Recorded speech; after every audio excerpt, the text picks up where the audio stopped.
Okay guys, so this is going to be angular motion notes set number 4.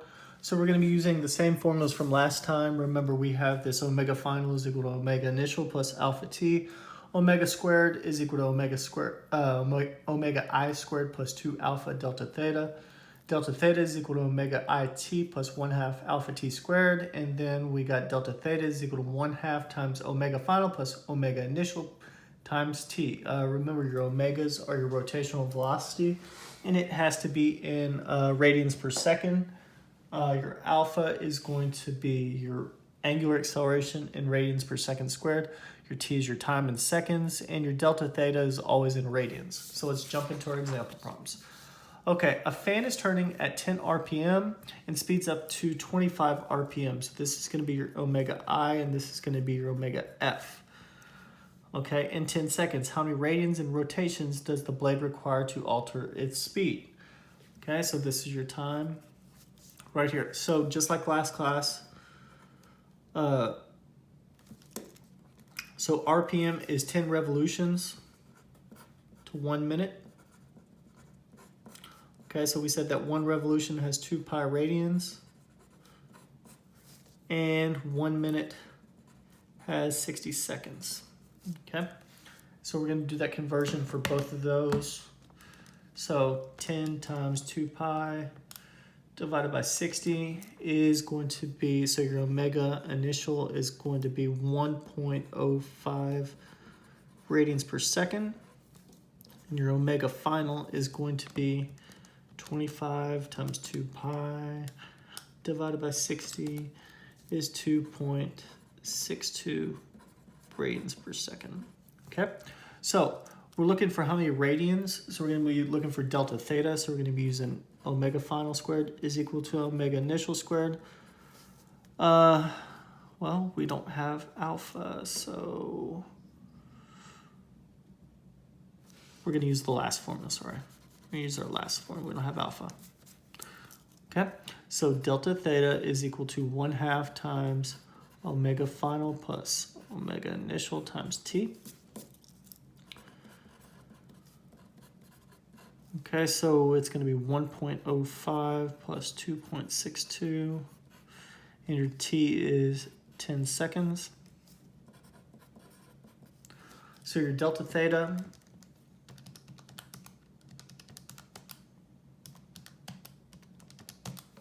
is going to be 18.35 radians. And if we're going to go to rotations, so 1 rotation has 2 pi radians. Okay, so it's going to be 18.35 divided by parentheses 2 pi. Make sure you put your 2 pi in parentheses on the bottom. So it's 2.92 revolutions. Okay, so your answers are going to be 18.35 radians and 2.92 revolutions. So it's kind of slow. It's just getting going. So an old phonograph playing some records at 45 RPM, so then the motor is turned off. Okay, taking 0.75 seconds to come to a stop. What is the angular acceleration? And how many rotations did it make while coming to a stop? Okay, so this is going to be your omega initial. It's going to come to a stop, so that your omega final is going to be 0. Okay, so we need to convert 45 revolutions per 1 minute. 1 revolution has 2 pi radians, and 1 minute has 60 seconds. Okay, so we do 45 times 2 pi and divided by 60, and you get 4.71 radians per second. Okay, so we're going to say omega final is equal to omega initial plus alpha t. Okay, and that will give us our angular acceleration. So your final velocity is 0, your initial velocity is 4.71, and we're looking for 0.75 is your time. Okay, so what we're going to do is we're going to subtract the 4.71 over to this side and divide by 0.75. So negative 4.71 divided by 0.75, and it should be a negative 6.28 radians per second squared. Okay, and it should be negative because it's slowing down. How many rotations did it make while coming to a stop?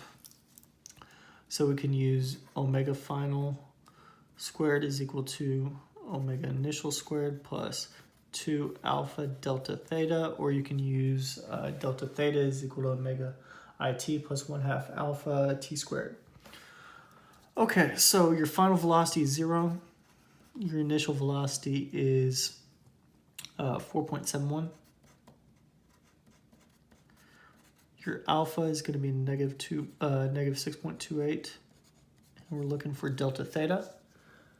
Okay, that's going to give it to us in radians. Okay, so we're going to do 4.71 squared. And we're going to subtract it to the other side. So you get negative 22.18.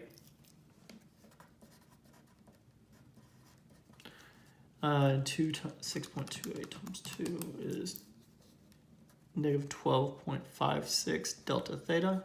So we solve for delta theta by dividing both sides. And we get 1.77 radians. Okay, and then it says revolutions, so we're going to divide that by 2 pi.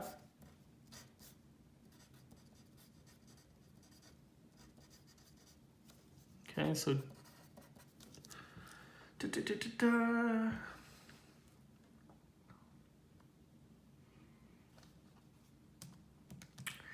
so divided by 2 pi, don't forget your parentheses, and you should get 0.28 rotations. Okay, or revolutions, same thing. Sorry guys, it's almost 11 o'clock and I'm still doing videos, so forgive me.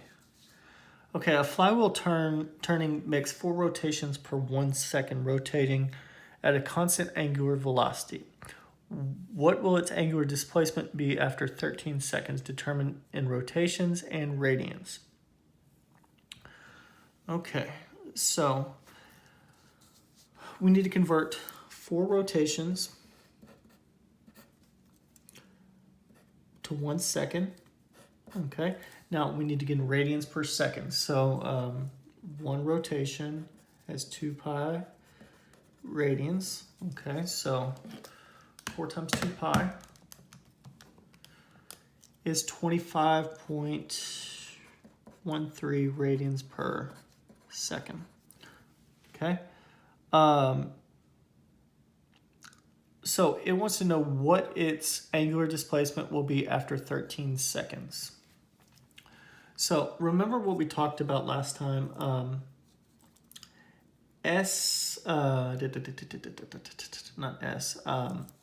So we have this formula, d is equal to vt, okay, from regular, kinematics, from linear kinematics.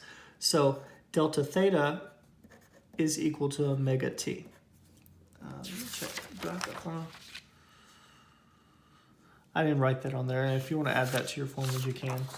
Okay, so if it's at a constant velocity, we're going to use that formula. So 25.13 times 13, and that'll give you in radians. Okay, so you get 326.69 radians. And if I want to get that to revolutions, I'm going to divide that by 2 pi. Because there's 2 pi radians in 1 rotation, so it's 51.99 revolutions or rotations. Okay, so that's a little bit different question. That's why I wanted to work it with you. Figure skater begins spinning counterclockwise at an angular speed of 4 pi radians per second. During a 3-second interval, she slowly pulls her arms inward and finally spins at 8 pi radians per second. What is her angular acceleration during this time interval? So we're given our initial velocity or final velocity and the time. So we're going to use omega final is equal to omega initial plus alpha t. So 8 pi is equal to 4 pi plus alpha times 3. Okay, so 8 pi minus 4 pi is 4 pi Okay, so alpha is going to be 4 pi divided by 3. Use the pi key, don't use 3.14, so you get 4.19 radians per second squared. Okay, it says how many rotations did she spin in this time interval as she accelerated her spin? So we can use omega final squared is equal to omega initial squared plus 2 alpha delta theta.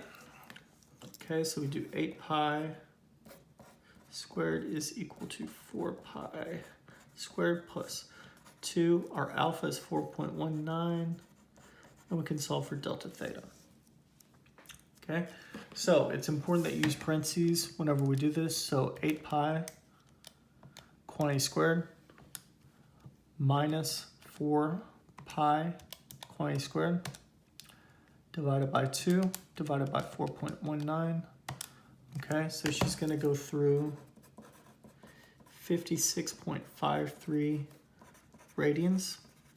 And if you want to know revolutions, we're going to divide that by 2 pi. And we get that she's going to make 9 rotations in 3 seconds. So she's spinning pretty fast. Okay, so this question right here, as we get into the next week or so, we're going to start talking about conservation of angular momentum and changing your moment of inertia. So whenever you pull your arms in, like your figure skater, it's going to change your moment of inertia. Okay, so when you lower your moment of inertia, you're going to be spinning faster. Okay, so hopefully this helps you understand rotational kinematics, and hopefully you have a good night. Thanks.